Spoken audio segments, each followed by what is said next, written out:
Halo sahabat literasi, kembali lagi di Siniar Bali Edukasi bersama saya, Kak Meli. Kali ini saya tidak sendiri, saya ditemani dengan si cantik dari SMK Bali Mandara. Yuk langsung disapa saja. Halo Kak Devi. Halo Kak Meli. Gimana nih kabarnya Kak Devi? Langsung Kak, kabar saya sehat dan semoga kedepannya juga tetap seperti ini ya Kak, sehat. Kalau Kak Meli, kabarnya gimana? Sekarang kakak juga sehat, walaupun lagi di rumah aja, tetap harus sehat, lagi nggak berkegiatan ya. Ya, tetap jaga kesehatan ya Kak. Siap. Ya. Kak Devi boleh tahu dong, selain lagi ada pembelajaran di sekolahnya, boleh tahu kesibukan apa lagi yang lagi dilakukan Kak Devi nih? Oh boleh Kak. Jadi selama pandemi ini sebenarnya siswa kelas 12 kan kemarin ini melaksanakan magang. Tetapi karena pandemi ini, jadi kondisi kan tidak memungkinkan untuk melaksanakan magang. Jadi saya hanya melaksanakan kegiatan belajar di rumah bersama guru-guru Skanbara dan juga mencari informasi-informasi mengenai nanti saya lulus SMK mau kemana, kayak gitu. Lebih memperdalam informasi-informasi melalui media internet. Dan juga di sore hari saya lagi menyempatkan diri untuk berusaha rutin berolahraga Kak. Dan selain itu di hari Sabtu Minggu saya juga rutin membantu ibu saya bekerja, seperti itu Kak. Wah, produktif sekali ya Kak Devi, walaupun di rumah aja harus tetap nih ada kerjaan. Jadi ini selain kesibukan di sekolah juga ini bareng-barengin ibunya ya? Iya Kak, benar sekali. Jadi siswa jalan, terus jadi anak juga jalan juga tetap ya? Ya, nggak lupa sama pekerjaan di rumah gitu Kak. Setuju. Jadi sama-sama jalan ya Kak Devi ya? Iya Kak, benar sekali. Ini untuk VLC-nya jadinya Kak Devi kurang lebih sudah menjalani VLC ini selama 1 bulan kemarin ya Kak ya? Iya Kak. Coba dong ini Kak Devi mewakili teman-teman yang lain, bisa disampaikan perasaan selama mengikuti VLC ini Kak? Iya.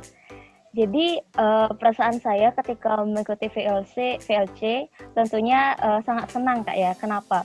Karena jika dilihat kebelakangan kemarin, program kami di sekolah SMK Negeri Bali Mandara juga sudah memiliki program literasi sekolah, yang dimana tujuannya untuk meningkatkan minat baca siswa.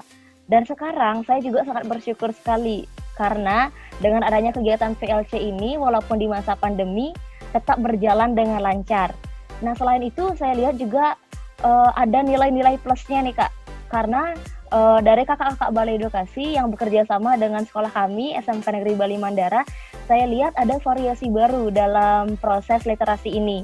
Selain penggunaan atau selain pembuatan jurnal membaca, juga ada pembuatan konten siniar seperti yang dilakukan sekarang. Jadi secara otomatis selain meningkatkan minat baca dari seorang siswa, kita juga sekalian berlatih bagaimana cara berkomunikasi, berinteraksi secara langsung, kemudian juga melatih berbicara kita, kemampuan berbicara kita, walaupun di masa pandemi sekarang ini. Jadi menurut saya itu nilai plusnya Kak. Wah, berarti ada pelajaran dan pengalaman baru ya Kak Devi ya, selama mengikuti VLC ini. Ya, benar sekali Kak. Untuk selama mengikuti VLC ini, apakah Kak Devi membaca satu buku atau ada buku lain selain yang akan disampaikan pada seminar kali ini Kak? Boleh tahu buku apa saja yang sudah Kak Devi baca? Boleh Kak. Jadi di sini saya sudah membaca satu buku yang berjudul Yang Giat Takkan Melarat Kak, karya S. Andriani. Dari judul saja sudah terlihat ya makna apa yang disampaikan dari buku ini. Dari judulnya saya udah menarik kayaknya nih bukunya bagus, jadi saya lanjut aja bacanya gitu Kak. Untuk orang yang belum pernah membaca pun pasti akan sangat tertarik kalau dari judulnya ini ya Kak ya. Yuk, Ya mungkin benar dari Kak sekali Devi Kak. bisa langsung saja Kak ya disampaikan isi dari buku ini. Baik Kak. Silakan Kak Devi. Baik, terima kasih Kak Meli atas kesempatannya. Jadi pada kesempatan kali ini saya akan sedikit menceritakan mengenai buku yang telah saya baca. Nah, jadi buku yang telah saya baca ini berjudul Yang Giat Takkan Melarat, karya S. Andriani.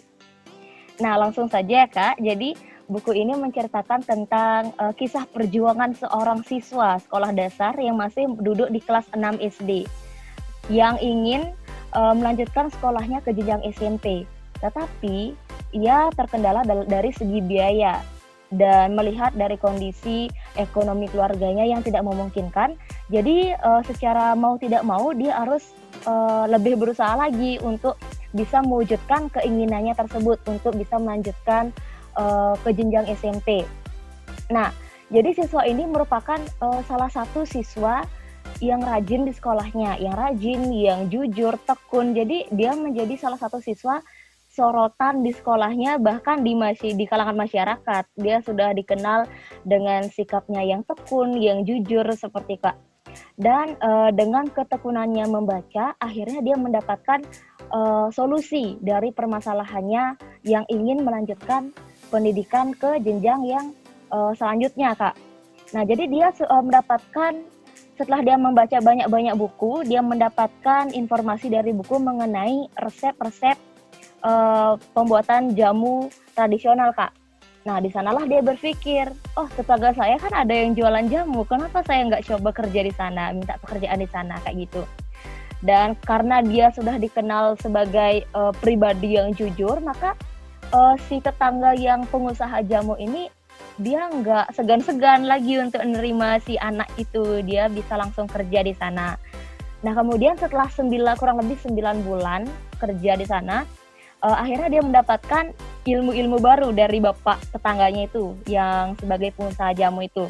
Dia mendapatkan ilmu-ilmu baru, pengetahuan-pengetahuan baru, sehingga dia bisa lebih memantapkan ke depannya. Oh, saya sekarang sudah punya pengalaman buat jamu. Kenapa saya nggak coba usaha sendiri buat jamu kayak gitu sama ibu saya. Itu merupakan salah satu perkataan siswa SD tersebut. Nah, kemudian dalam buku ini juga saya mendapatkan banyak sekali nilai-nilai yang positif menurut saya Kak. Dan salah satunya saya sempat membaca beberapa kalimat seperti ini Kak. Dalam menjalani hidup, kita tidak boleh mudah berputus asa karena Tuhan tidak akan mengubah nasib manusia sebelum manusia itu berusaha mengubah nasibnya sendiri. Nah, jadi saya berpikiran, bener banget nih apa yang terdapat pada kalimat itu. Jadi kalau kita selagi masih bisa berusaha terlebih dahulu, ya usaha dulu. Mengenai hasilnya kita hitungin belakangan gitu Kak istilahnya. Jadi setidaknya kita berusaha dulu sesuai dengan kemampuan, sesuai dengan pengalaman yang kita miliki. Seperti itu Kak. Kemudian yang kedua saya juga membaca kalimat seperti ini. Agar manusia berhasil dalam hidupnya, ada 3 hal yang perlu mendapat perhatian. Di antaranya manusia harus memiliki kemauan, kemampuan, dan berusaha. Kemudian menurut saya ini juga benar gitu, di mana kemauan, kemampuan, dan usaha itu emang harus sebanding, harus saling melengkapi satu sama lain. Dan lebih gampangnya saya ibaratkan sebagai kaitannya dengan usaha, dengan doa. Misalkan, saya sudah berusaha sekeras mungkin untuk mewujudkan cita-cita saya misalkan. Tetapi doa saya masih kurang, saya belum menyeimbangkan dengan doa. Ya itu sama dengan sombong gitu Kak. Belum tentu itu nanti akan tercapai secara maksimal. Dan kemudian sebaliknya, jika saya sudah berdoa semoga saya sukses, tapi jika kita berdiam diri, duduk-duduk aja tanpa adanya suatu usaha, itu ya sama dengan bohong. Siapa yang mau menolong kita kalau kita nggak bertindak kayak itu? Jadi antara usaha dan doa itu harus setimpal, harus sebanding, harus seimbang, dan saling melengkapi satu sama lainnya Kak. Seperti itu. Mungkin sekian dari buku yang saya ceritakan, Kak. Wah, keren sekali ya Kak Devi. Sudah bisa diprediksi sih si Iya, Kak. keren ini.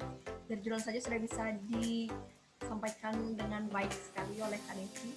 Sebenarnya ini Siap, sangat Kak. relate ya Kak Devi ya dengan kehidupan nyata. Sebenarnya banyak siswa yang terkendala biaya ekonomi. Itu mungkin karena orang tuanya yang kurang stabil dalam ekonominya. Namun mungkin tidak semua Iya, yang benar memiliki kepribadian yang jujur, yang besar ya. ya seperti tokoh Iya. yang dikatakan di buku ini. Jadi untuk Ya, benar Devi, sekali, Kak. mungkin Kak Meli mau menyampaikan ulang yang tadi kalimat yang sangat memotivasi dari buku ini. Yang pertama itu yang dalam menjalani hidup itu kita tidak boleh berputus asa ya Kak Devi ya. Karena Ya, benar Tuhan sekali, Kak. tidak akan mengubah nasib dari orang yang tidak terlebih dahulu memberikan usaha kepada diri sendiri ya Kak ya. Iya, Kak. Dan juga tadi ada satu lagi yang menarik yang tadi Kak Devi sampaikan, dalam hidup ini ada 3 hal yang harus kita perhatikan, pertimbangkan ya Kak Devi ya. Kita harus memiliki kemampuan, dan juga kemauan untuk berusaha ya Kak Devi ya. Ya, benar sekali. Menginspirasi si Kak Devi, sangat menyentuh bagi kita yang mungkin kadang lupa akan 3 hal yang penting ini ya Kak Devi ya. Ya, benar sekali Kak Meli. Sangat keren Kak Devi ini. Untuk orang-orang yang belum sempat membaca buku ini, pasti dari kakak pribadi sangat ingin membacanya, walaupun tadi sudah disampaikan juga dari Kak Devi, tapi ini sangat wajib sih Kak ya dibaca untuk orang-orang khususnya anak muda yang mungkin cepat putus asa di zaman sekarang ini, yang mungkin krisis motivasi mungkin ya Kak ya, apalagi di masa pandemi seperti ini. Kak. Ini sangat diperlukan sekali sih motivasi seperti ini ya Kak ya. Iya Kak. Terima kasih Kak Devi atas ulasannya. Mungkin ini rencananya ke depan Kak Devi mungkin ada list-list buku yang akan dibaca Kak, atau bacaan-bacaan lainnya. Rencananya akan membaca apa Kak setelah ini? Nah, kalau sejauh ini sih saya masih belum terlalu mempersiapkan mengenai nantinya buku apa yang akan saya baca. Mungkin nanti saya akan lebih searching kembali di Google, kan banyak tuh ada buku-buku online sekarang, e-book-e-booknya gitu. Jadi kalau rencana yang baru sepintas di benak saya gitu Kak ya, mungkin saya akan membaca buku yang lebih memotivasi Kak. Karena jujur saya pribadi terkadang juga sering merasa pesimis. Terkadang saya ngerasa kendala saya banyak banget, kayaknya saya nggak bisa deh.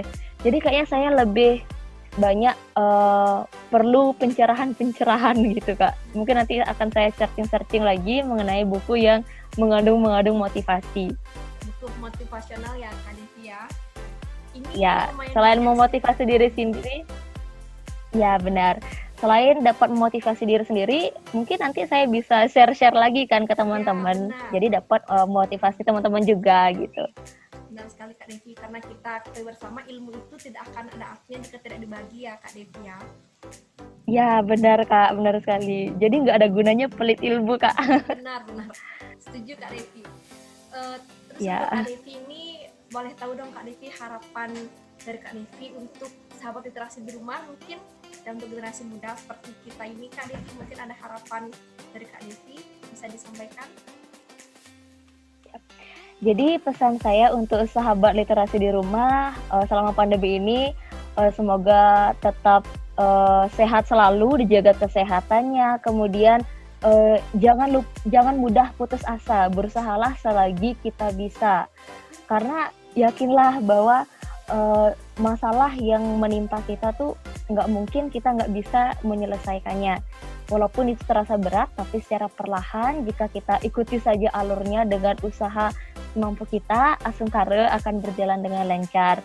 Dan juga pesan saya, walaupun sekarang kita berada di rumah, teman-teman sahabat literasi juga harus tetap rajin membaca, karena dengan membaca banyak pula informasi-informasi baru serta motivasi-motivasi baru yang akan kita dapatkan, seperti itu Kak. Yang secara langsung maupun tidak langsung akan berefek sangat baik sekali bagi kita pribadi, seperti itu Kak. Sangat menginspirasi ya Kak Devi ya. Jadi ini membaca ini memang sangat penting ya Kak Desi. Ini memang lebih Ya. membuat kita, cara pandang kita lebih terbuka dan juga berpengaruh terhadap Ya, cara benar komunikasi sekali. dan mengintegrasikan suatu hal ya Kak Desi ya. Baik, mungkin sampai Iya, Kak. sana dulu bincang-bincang kita kali ini Kak. Sangat inspirasi, sangat bermanfaat juga untuk sahabat literasi di rumah. Terima kasih Kak Desi. Semoga dilancarkan di sekolahnya Kak Desi dan juga kesibukannya di rumah. Sampai jumpa di kesempatan lainnya ya Kak Desi ya. Sampai jumpa. Ya, Kak Sekar, terima kasih juga atas kesempatannya Kak Meli.